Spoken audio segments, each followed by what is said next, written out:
Hola mis amigos and possible amigas, my name is Taff316 and welcome to my review of WWE Super Showdown 2018. I say 2018 because I don't know if they're going to do any more. Sorry I'm a couple days late on this review, but I'm still going to review it anyway because it was actually a really good show and kind of a unique show in the sense that it didn't feel like recent pay-per-views. There was no pre-show and it was only 4 hours long instead of 5 hours long. It didn't feel a million hours long.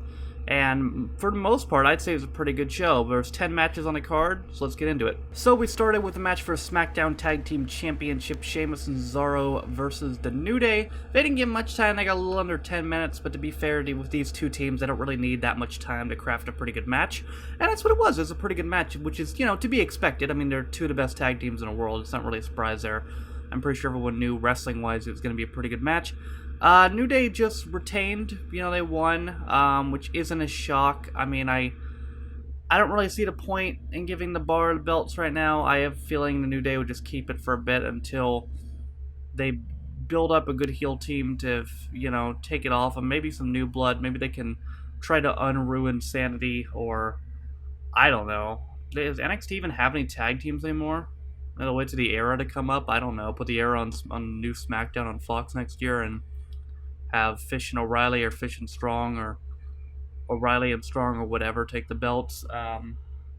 But it was a pretty good match. New Day won. They'll probably at least hold the belts until Kofi reaches 1,000. Don't drink that. Until Kofi reaches 1,000 combined days as tag team champions. But yeah, pretty good matches to be expected. Next up for the SmackDown Women's Championship, Becky Lynch defends against Charlotte Flair. Again, not much time, about 10.5 minutes. That's going to be a running theme, by the way, getting kind of time. Most matches were pretty short. I think there were only 2 matches that it got over 20 minutes. And again, it was over a 4-hour show. It was a good match. Luckily, Charlotte did not. Well, actually, she did win. She won, but she didn't win the belt. The finish came where I believe Charlotte had her in the figure 8, and Becky had previously done the heel move where it's like, oh, I don't need this, you take the belt, you try to walk away, and Charlotte stopped her and all that, but the belt was sitting on the ring apron, and Becky was in the figure 8, and Becky grabbed the belt and hit Charlotte in the stomach, kind of weakly, but, she still hit her with it, so that caused a DQ. I mean, I guess good finish. Becky retains, but Charlotte gets a win, and it's a way to drag the feud out until Evolution. They're still trying to make Becky a heel, though, and have her do heel shit, which just isn't it's working and it isn't working. It's working in the sense that her character is fucking fantastic. It's not working in the sense that nobody's going to boo her. Like, it's not going to happen. I mean, you could run like a John Cena Carlito angle where you said we tell people Becky Lynch hired somebody to stab Charlotte in a nightclub, and they'd still cheer Becky. Like, it's not going to happen. You're not going to get people to boo Becky Lynch, but I'm still afraid Charlotte's going to get the belt back eventually. A little less now, because there's rumored that they're not going to do the SmackDown versus Raw thing at Survivor Series this year, which means they wouldn't do Charlotte Ronda, which is good. If they're going to do Charlotte Ronda, you should hold it until Mania anyway. But yeah, good match. Becky keeps the belt. All good. Up next, in a waste of our fucking time, Elias and Kevin Owens versus Bobby Lashley and Juan Cena. Before the match, Elias and Owens, per usual, had a really good promo. Elias actually played the beginning of Thunderstruck on his guitar, which was awesome. They should really keep them together after this. Like, it's not like either of them have anything to do anyway, I mean, Owens' partnership with Zayn, or feud with Zayn, whichever happens, won't resume until Sami comes back, and Sami's not going to come back until probably around Rumble. Elias has nothing to do, Kevin has nothing to do, keep them together. As far as the match, Lashley was in the match. It was about a 10-minute match. Lashley was in the match for about 9 minutes. And he just got beat up a bit and then tagged in Cena. Cena did the 5 moves of doom on fucking Elias, and then the 6th move of doom, which was a side punch to his face, which looked fucking terrible. And then he just beat him. John Cena hasn't wrestled since May, and he beat him. And before the match, by the way, Michael Cole called John Cena the greatest of all time. Oh god. It's just... That's what the greatest of all time does. He just doesn't wrestle until he freaking wrestles a random match versus Triple H in May, leaves, doesn't come back till October, squashes a prominent young talent in a minute, and leaves again. Yeah, that's definitely what the greatest of all time does. Good call, Maggle. Good call. Up next, the Iconics, Peyton, Royce, and Billie Kay, the hometown girls versus Asuka and Naomi. This match is nothing to really talk anything about. It was under 6 minutes, but it was booked in the best possible way as far as the finish goes. The Iconics won, and Asuka didn't get pinned. Simple as that, really. The Iconics won, they got their moment, they pinned Naomi. I think Peyton Royce got the pin, and that was literally the best possible way you could have done it. It was the only good way to do this. I mean, that's what I was worried about. I'm like, crap, I want the Iconics to win, but I don't want Asuka to fucking lose again. It's like, I mean, she did technically lose, but she can get pinned. So, and this could build some more heat between Asuka and Naomi. Again, I hope Asuka turns on her eventually. So yeah, I mean, not much to say about this, but you did it the best way you could. Iconics get a hometown win, and Asuka doesn't take the pin. Perfect. Up next in a no DQ, no disqualification match for the WWE Championship, AJ Styles defends against Samoa Joe. This might have been AJ's best wrestling match of the year. Now that I think about it, has he had a better one this year? This might have been his best match. Kitty, come on, man. This might have been his best match of the year, to be perfectly honest with you. I don't know if he's had a better one. Like, I mean, I'm trying to think. The Nakamura matches got better as they went on, but I don't know.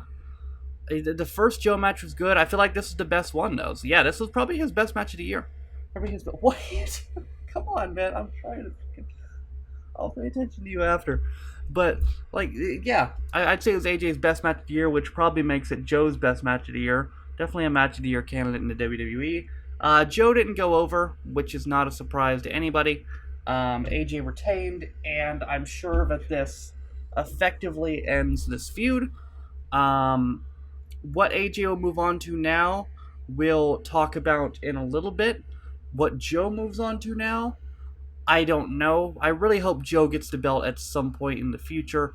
Maybe after Mania or something, he'll feud with somebody over it. But yeah, I mean, AJ retains. He'll probably break Punk's record. I'm cool with that. Up next, the Raw Women's Champion Ronda Rousey and the Bella Twins versus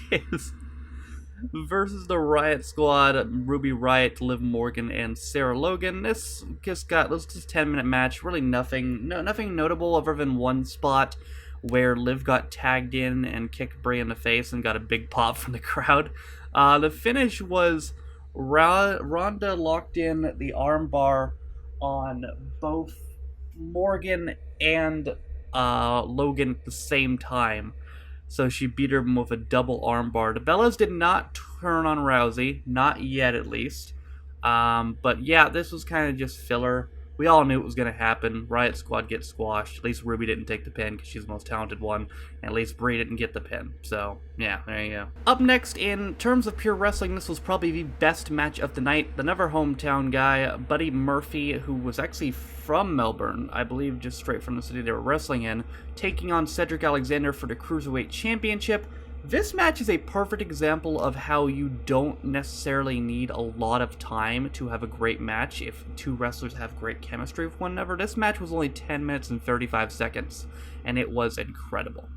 It was just, like, my god, there's so many good spots in this. There was one where, like, Murphy was trying to go for a dive, and then Cedric jumps up and catches him and does, like, a Michinoku driver off the top rope. There was Murphy's dive over the at the beginning, over the top rope to the outside, where it looks like he flew like 20 feet in the air.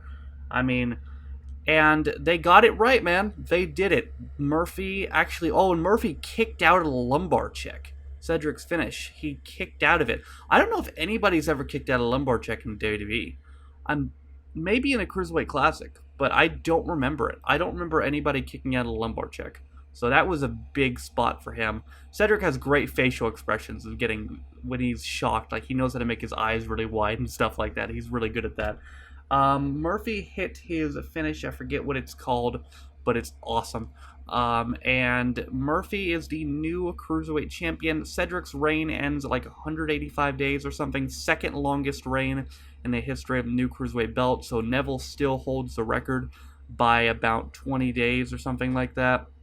So I'm glad that they did the right decision and didn't just have Cedric retain so he could break the record just to spite Neville, because this was the right decision, man. I mean, I even told my sister this. I'm like, they could have Murphy win it and lose it back 2 days later as long as he wins here.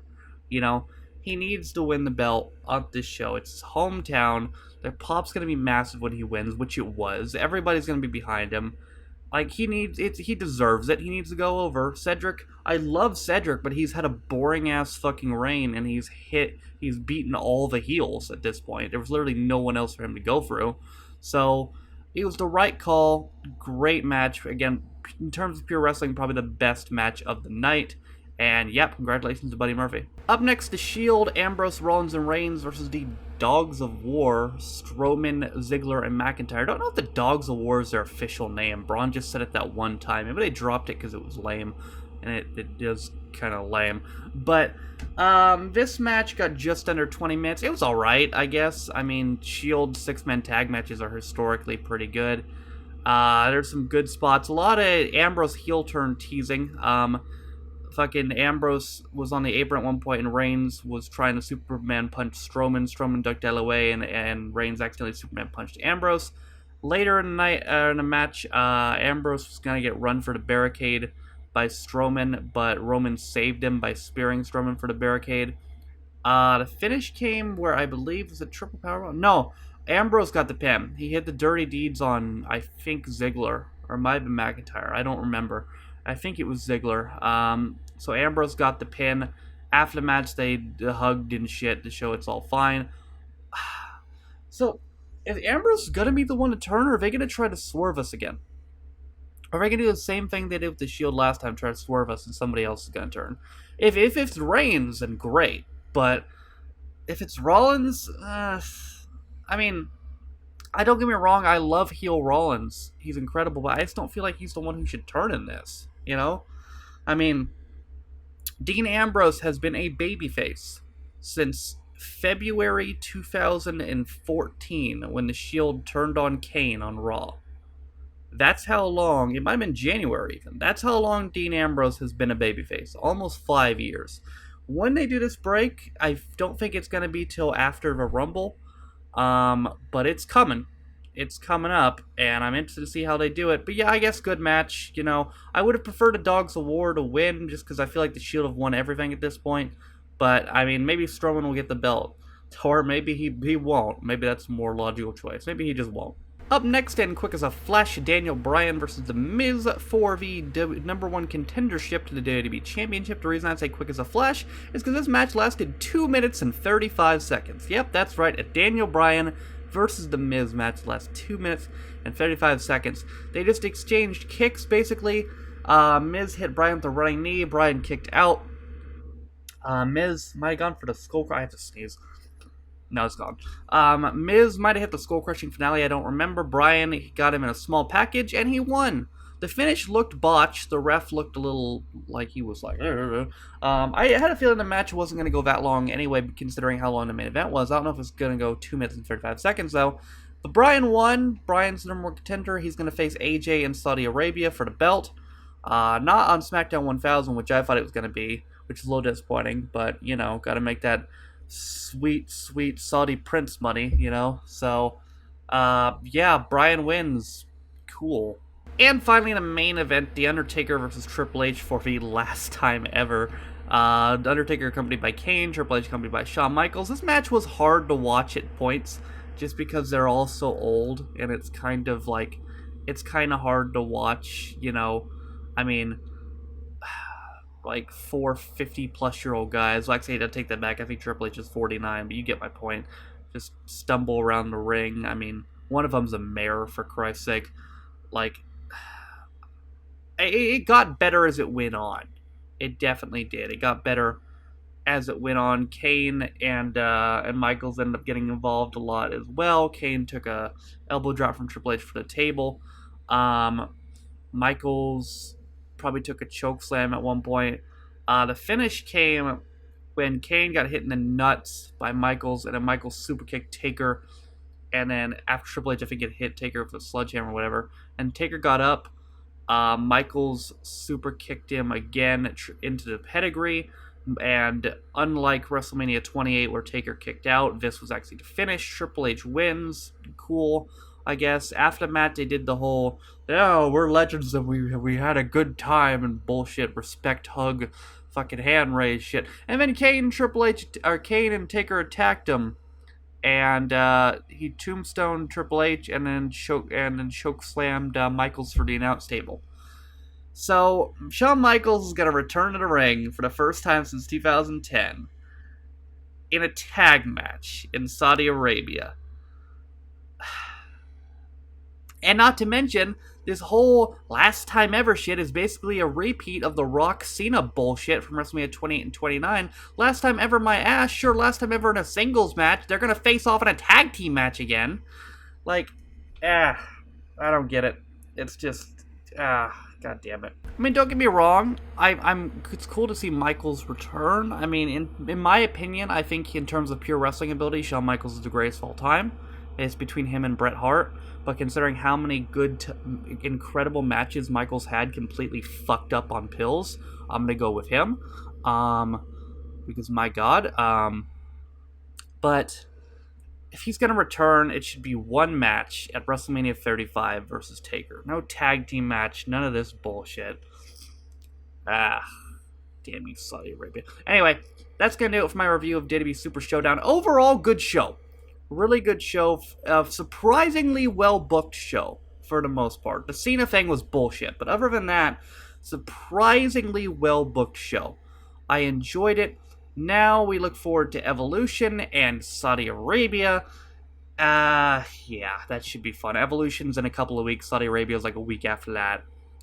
Strap in, folks, and then we got Survivor Series. But anyway, that's going to do it for my review of WWE Super Showdown. I hope you guys enjoyed it. Thank you guys so much for watching. If you liked it, you can be sure to press the like button. If you didn't like it, that's okay. Not everybody's like everybody thinking. Press the dislike button if you want to. But if you don't think I'm a complete bastard and want to stick around for a while you're going in the future on the channel, be sure to press the subscribe button. If you want to see what's going to be daily on the channel, check the link in the description for the blog on Birds.com. If you want to check out my Twitch, where I stream every single day, link that is also in the description, links to my Twitter and my Patreon. If you want to support me, being said, my name's Stafford Steen. It's been my review of WWE Super Showdown. We'll see you guys next time. Bye.